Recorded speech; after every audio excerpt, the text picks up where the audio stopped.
completely ignores, and it just goes right over the. I gotta do this. Hold on, I gotta do this. So we said that 300 million for the other one.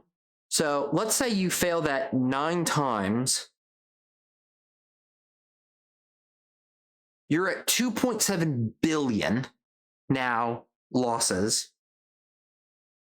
That means that one game out of that 10 needs to make 2.7 billion to make up for all those other ones.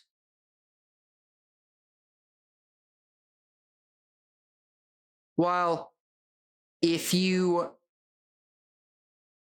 make 102 million on a 100 million game, you're up $2 million.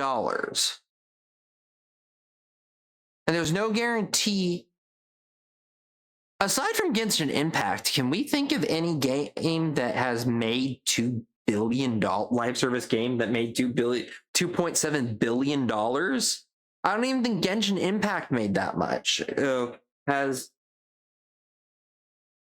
any live service game made $2.7 billion in revenue?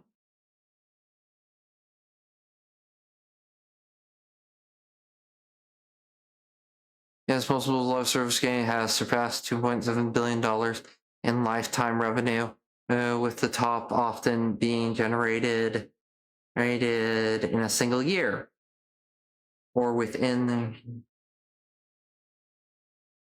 Fortnite, Genshin Impact, Honor of Kings, Candy Crush. Well, that's just a bunch of white women, though. Let's be honest. Pokemon Go, okay. And Monopoly Go. Monopoly, though, has been around for so long. Only can Anne's Thirst Date song.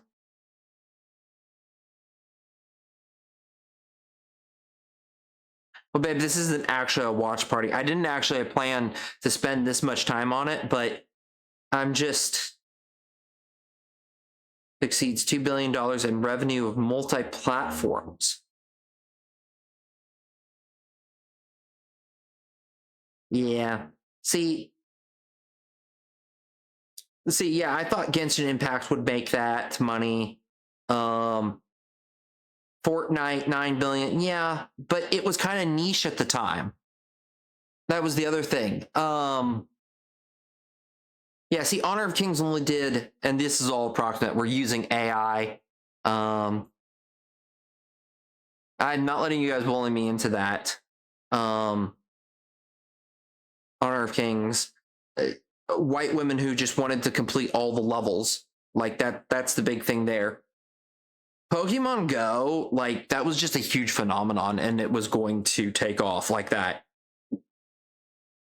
And then Monopoly Go was just big to begin with. You're not really like competing with this with all the hot girls. And I'll even be honest, I've spent money onto this. This isn't a democracy. This is a dictatorship. I own this chat.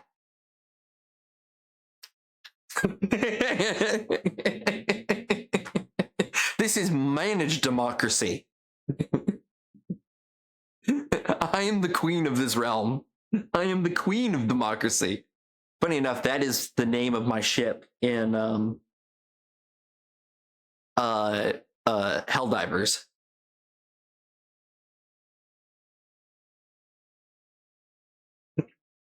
Well, damn, then people that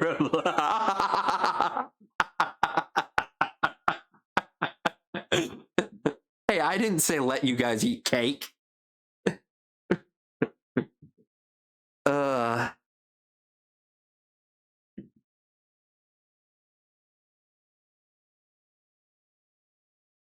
Mine was Sovereign of War. Mist gives up half the power. No, and I'm going to reject that and refund it. Because no. What's going on in here? Oh, Mochi is trying to overthrow the streamer. That's all. We do have an ad break coming. Thank you for the water, the Wolf Girl, though. So I'm just going to start the ad break early, guys, and then we'll get back into the video.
All right, ads are over.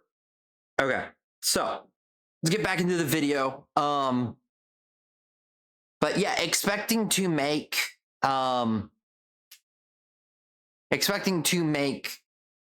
2.7 million when we're looking at a bunch of niche ones that make money really goes to show just like how bad this really is. These guys' heads is that we're not just talking about burning billions of dollars here. We are talking about potentially 10 to 20 million work hours, individual shifts, 40-hour weeks, stacking into something like 10,000 years of human effort.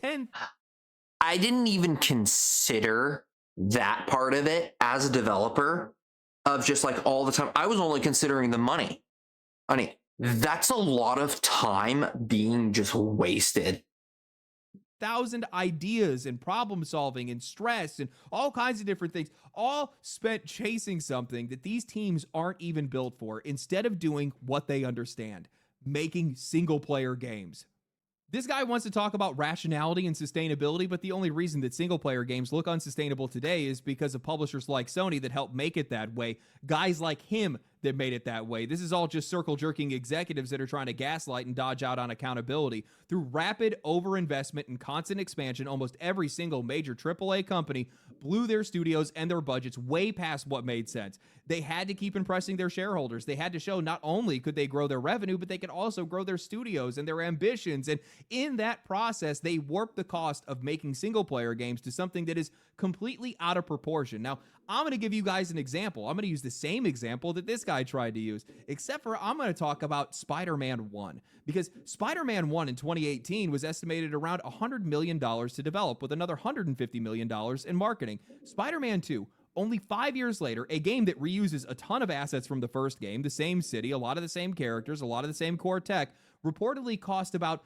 $315 million to develop, with another $150 million in marketing. That's roughly $450 million all in 5 years. PlayStation somehow managed to triple their development costs for a sequel that was built on an existing foundation. And now Spider-Man 3 is reportedly being talked about being at, around, I don't know, $385 million budget. We are actually living in a clown world. The only reason that these companies need live service games is because they are the ones who, through brain dead management and poor budgeting, made it nearly impossible. Wait a second. They spent more money on an engine that was already developed. I know time is money any, but you spent so much more money on an engine that was already developed, on a game that was already that basically reused a bunch of assets.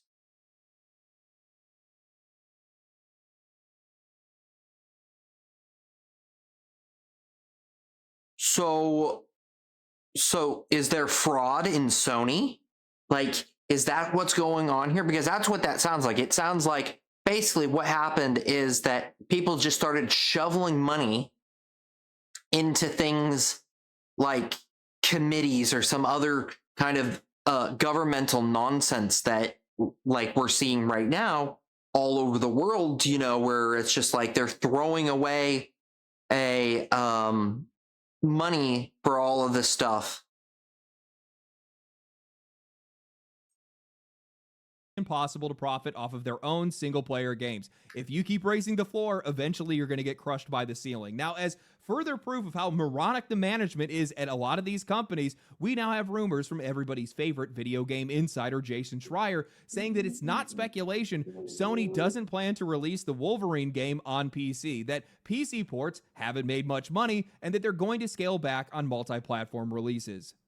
I swear it's like these guys have no idea how to run their own businesses. PC ports aren't making enough money? Oh, maybe that's because you guys sit on them for an entire year before letting them touch PC. They wait until the hype is dead, the story is spoiled, and everybody has already moved on to something else. The only people that are going to be left are the people that wanted the game so badly that they are willing to wait forever anyway. And I'm sorry, but PlayStation, you're not dropping games like that anymore. If you did, day and date on PC, like you did with Helldivers, you would see the same success with nearly every game that you guys put out. You already saw that, you know what it looks like, but you guys choose to ignore it.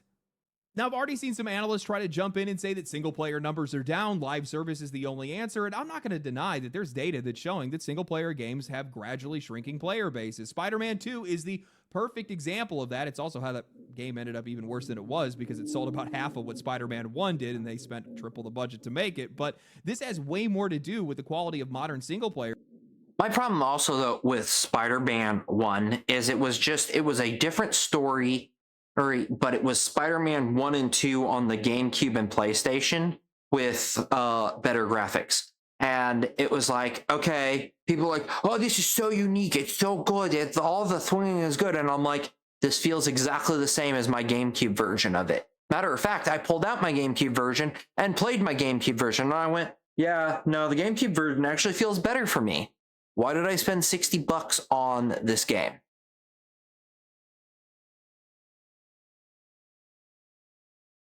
It was insane to me. And so when they announced Spider-Man 2, I was like, whatever. Doesn't matter to me. Like, not going to play it. I already have a good Spider-Man 2.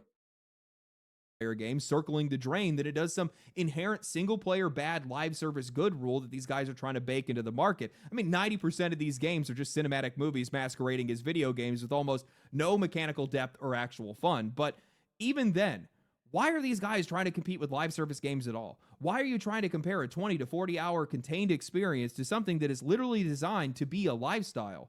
These are different products with different purposes. Single-player games are supposed to be finished products that people buy, play, love, and move on from. Multiplayer games are built to chase time, not just sales. The second that you start judging single-player games through the same lens as Fortnite, or worse, budgeting and projecting those games to compete with their revenue, you've already decided it's a failure. Maybe it's crazy for me to say, but I do not think that the games industry should have ever expanded. It didn't need to. It wasn't required to. The only reason that it did is because that is the expectation for publicly traded companies. That's what you have to do. You have a fiduciary responsibility to show that you are using their money, you are investing their money to grow the business and also to grow revenue. That's really all this comes down to. A single player game, no matter how big it is, shouldn't require hundreds of developers or hundreds of millions of dollars to make. If you were going to make that game, that's fine. Just don't expect to make a profit. And if you do, expect it to be relatively modest. I was looking at the financials. I think that, like, if you're going to do hundreds of developers, and you really need to be sure what you're doing. You really do. Like BG3. What was that other one?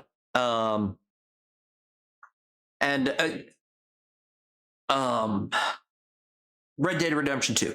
two very successful games, and they know what they're doing.